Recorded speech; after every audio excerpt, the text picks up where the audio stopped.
Okay, let's talk about working 40 and caring for kids 100. Like, that's possible. So many of us are at home with children and working full time.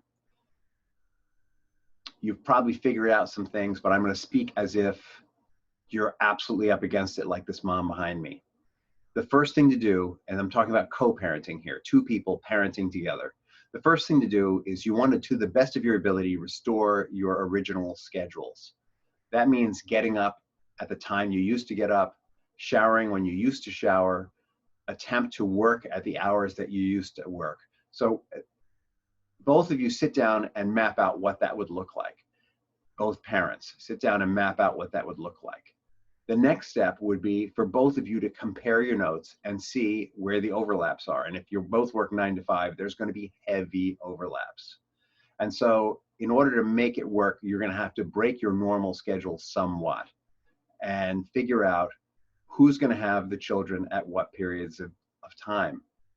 Maybe one person is going to have the children for, I would recommend no more than 2 hours at a time, because you'll get distracted by work and you're going to get overwhelmed. So I would say 2 hours on, 2 hours off would be a great compromise. If you can't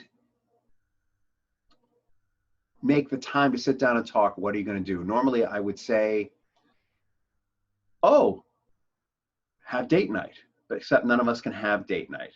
So my next recommendation would be carve out some time when the children are preoccupied to talk to one another and plan every day. It's vital that you do it every day. It might be that you get up before them and have coffee together or tea or whatever and plan out your day. And that's where you're going to plan who's going to have the children when. And it might be that your schedule is such, since you're working virtually, that you've got webinar time or you've got conference call time. And if you know you're going to have a 1-hour conference calls are a great opportunity to take your kids to the park and let them run around some while you're on the conference call. I actually see a lot of parents out walking with their phones, talking at work. It seems to work very well. So part of it is figuring out, when can I work and be with my kids and have an eye on them? The other part is, how can I work without having my eye on the kids? And who's going to have them when? I've heard a lot of moms complaining to me that the dads are less willing to help because they're primary wage earners. That's out the window at this point. You are a team. If you're going to be a team, you figure this out together. It might be that their work gets priority, but that doesn't mean that they can't help. Everyone pitches in when there's a crisis. That's how it goes. So you're having your morning scrum before the kids get up and you're figuring out how to cut things up. One of you is on for 2 hours here, the other's 2 hours there. Maybe you're taking them for walks. Exercising the kids every day is like, it's vital. It's like exercising the dogs. They'll be climbing the walls if you don't exercise them. And exercising yourself isn't a bad idea too. So again, if you can take those conference calls and walk, it's going to be really good for you. Take at least one meal a day all together. Probably dinner is the best. Sit down and talk about your day together. And something else you're going to be talking about at dinners that you haven't in the past is what is happening with their screen time. So your kid's probably getting a lot of screen time right now, maybe more than you're comfortable with. I would suggest, number one, that you break that up into pieces, an hour here and an hour there. Don't let them lose their eyeballs, and turn this into like a book report. Make it a conscious exercise. So tell them before you go to watch your cartoon or your movie or whatever you're going to watch, I want to know afterwards, who were the main characters? I want to know what happened in the story. I want to know where it happened and when it happened.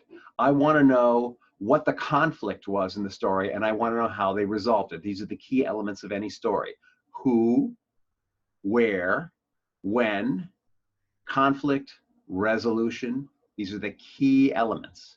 And afterwards, after they're done with their screen time, maybe at lunch or when you give them a snack, you're going to ask them about it. And so what you're going to be doing in the process is teaching them how to start looking for the important threads in any story. And it's a way you can take screen time and turn it into learning time for them. And afterwards, you're having a legitimate teaching, educational conversation with them where you're getting to know them better, getting to see what's important to them, and communicating what's important to you. What am I missing?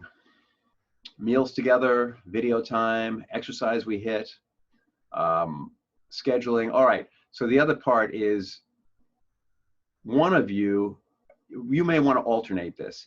Maybe every day, one of you is going to get up earlier or work later. It might be 2 hours from 6 to 8. It might be 2 hours in the morning, or it might be 2 hours from 8 to 10 at night. Any way that you can take that 40 and break it up into pieces that are digestible and more manageable and allow you more flexibility with your children is going to make it work better. And the last piece is everybody cleans house together. So at least twice a week, you want to stop doing everything. Maybe it's at lunchtime, maybe it's first thing in the morning, and everybody cleans together. And no matter what size your children are, they clean. If they're little babies, you know, put gloves on their hands and let them pretend they're cleaning, but do your best to have everyone have a sense that you're in it together, pitching in together. And maybe if you can, have them help you with meals. I have a 3-year-old in the house, and I put her on a chair and I move her from location to location, and she stirs. She doesn't do a lot. It's hot. You know, she's burned herself once already, but she's learning. Like she didn't lose her fingers. She didn't even blister. And then when we're cleaning, I plant her by the sink and she hands me dishes. So anything that you can do to keep them engaged and help them to understand that we're all part of the same team is going to make a huge difference here. Now, if you have questions about this, or if you want to talk about it, reach out to me at rich@richinrelationship.com. That's RICH at richinrelationship.com, all one word. Or you can ping me, direct message me on whatever social media this shows up on. And, you know, if you're interested, by the way, if you'd be interested in like a co-parenting during COVID parenting group, let me know, and we'll set up a virtual group at like 9 o'clock at night or something, where one or both parents can talk about what's going on and debrief. Or maybe we can do it at lunchtime. You let me know what's best for you, because I'm perfectly willing to set up a no-charge free support group for anyone who would love to do that. All right, thank you. Have a great day. Let me know how this works, what doesn't work. And if you have ideas that I haven't covered, feel free to let me know what you're doing that works so I can share it with other people.